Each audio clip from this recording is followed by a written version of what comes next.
Thanks, Tim. Good morning.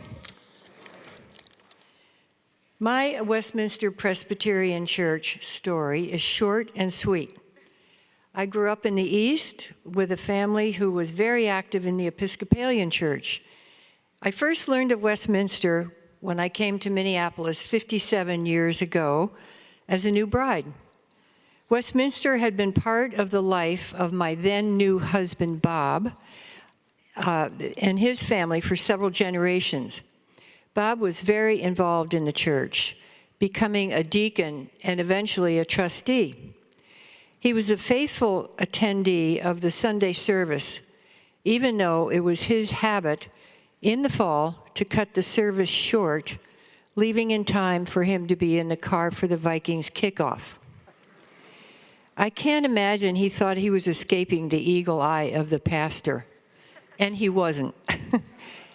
In spite of much ribbing, he persisted in his way.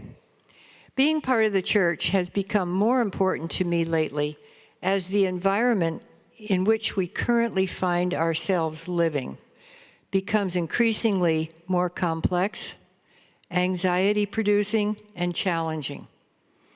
And I mean environment in the broadest sense: social, scientific, economic, health, and political.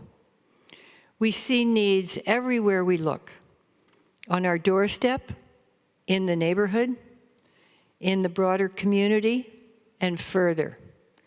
Needs that seem overwhelming at times.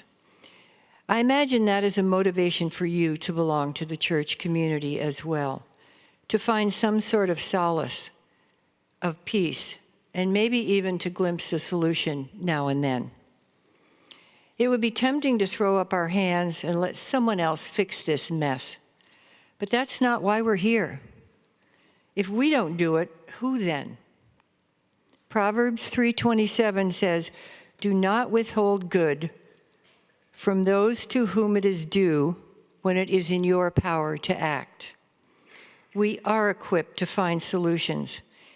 And one of the most effective tools we have is Westminster Presbyterian Church itself. Through its wisdom, connections, network, and expertise, Westminster has the power to be the agent of change. And it is we who, through our generosity, can enable that change.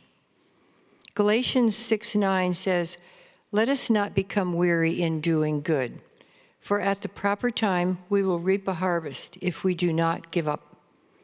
I hope you will join me and so many others in giving generously to Westminster. It does make a difference. Thank you.